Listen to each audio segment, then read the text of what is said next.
Estamos nuevamente con todos ustedes a través de www.robertodebries.com para revisar un nuevo concepto de pensamiento. Esos conceptos que nos ayudan realmente cuando lo tenemos claro, cómo expresarlos, cómo decirlos, cómo sacarlos de nuestra mente, nos ayudan a clarificar mucho nuestras acciones, nuestros planteamientos. Al menos no es buscar el concepto único, es tener el propio concepto para después entrar tanto en conversaciones como en diálogos como en debate.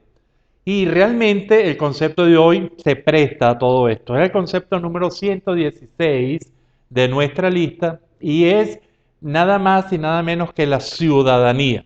Esta ciudadanía, ¿qué entendemos por ciudadanía? Y que tiene mayor interés en el área, ciertas áreas como las sociales y sobre todo las de tipo política, porque realmente es importante este término y sobre todo poner las semejanzas y diferencias con otros términos. Por ejemplo, con el término pueblo. Esto yo creo que es el punto más importante de este concepto de hoy, al menos para nosotros. Nosotros lo vemos como una cualidad y un derecho. Hay cualidad de ciudadano y hay derecho de ciudadano. Y si lo tomamos como el derecho, es el derecho, la disposición de participar en una comunidad a través de la acción, y esta acción tiene varios elementos de la acción autorregulada, pacífica, inclusiva y sobre todo responsable. ¿Con qué objetivo? Con el objetivo de optimizar el bienestar público, que no es el bienestar individual. Y aquí, con esta definición y este concepto de ciudadanía, nos lleva a pensar entonces en algo muy importante, que es que los beneficios que genera de tipo individual la ciudadanía probablemente se deben como consecuencia de ese bienestar colectivo.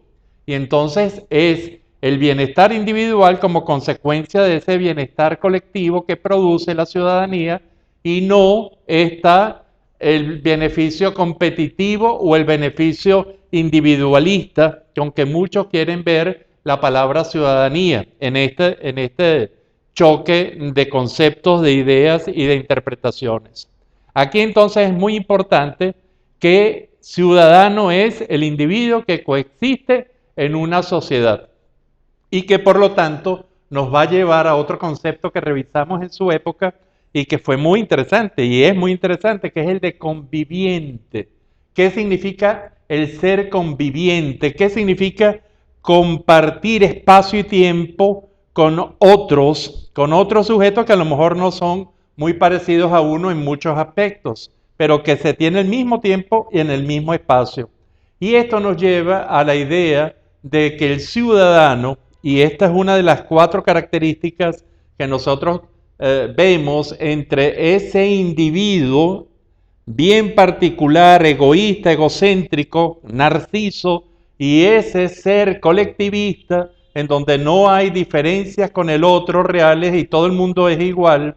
Entre esos dos extremos, ambos muy malos, existe un gradiente y vemos que en el medio, en esa parte que podemos llamar de convivencia, y en donde está el conviviente va a ser una mezcla entre el ciudadano que tiene conocimiento y derechos individuales, que reconoce su yo, pero que reconoce también la importancia del yo del otro, y eso lo hace ser un ciudadano, y que este ciudadano va a reunirse en diferentes grupos, en diferentes roles, para generar con estos grupos entonces algo que si sigue avanzando y entra todo el mundo, se convierte en un colectivo.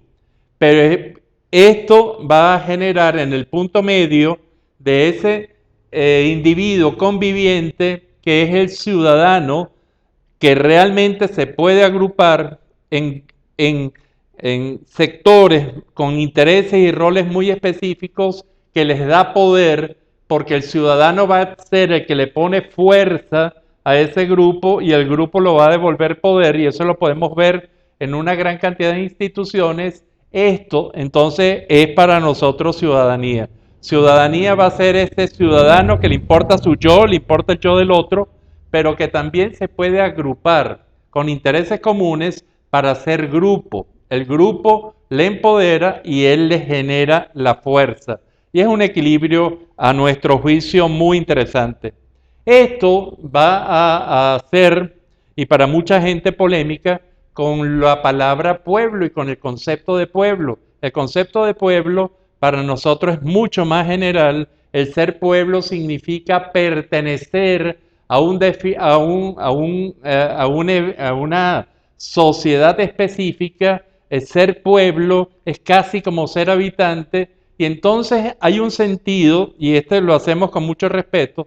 El pueblo generalmente no goza de los mismos derechos del ciudadano, y no es que sea realmente superior ni que el ciudadano vea mal al pueblo, sino todo lo contrario. Ojalá que todo, así como todo ciudadano es pueblo, en el sentido de habitante, perteneciente, todo individuo perteneciente al pueblo sea considerado un ciudadano y tratado como tal.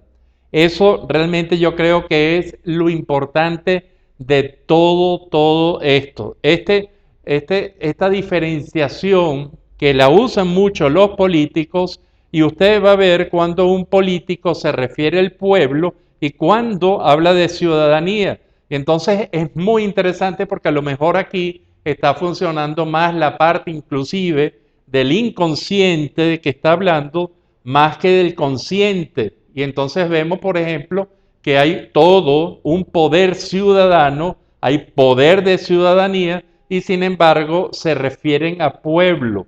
Y esto estaría muy bien si estas dos concepciones, si el ciudadano llega a ser un estado evolutivo en cuanto a derechos del pueblo visto como ese ser con presencia, pertenencia y derecho.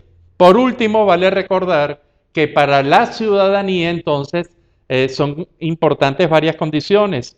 La definición, el concepto lo dice, de autorregulado, que se pueda regular a sí misma, como en casi todos los procesos democráticos.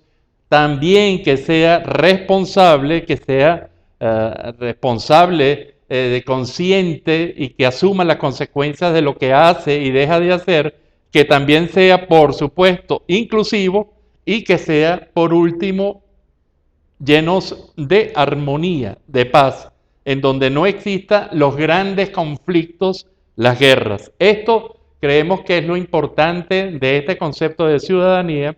Lo hacemos con mucho respeto a las personas que piensan que ciudadanía es diferente a pueblo, en el sentido de que el pueblo es superior, por ejemplo, y lo hacemos también con mucho respeto, sin nada peyorativo contra el pueblo.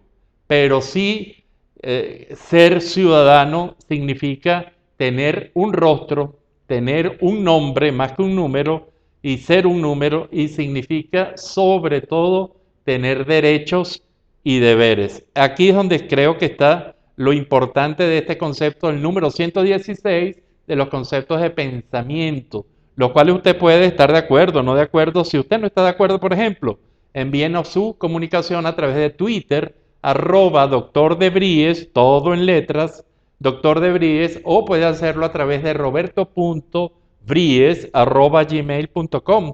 Y para nosotros será un placer compartir, dialogar, debatir sobre estos conceptos, que es lo que realmente nos van haciendo la vida. Hasta la próxima.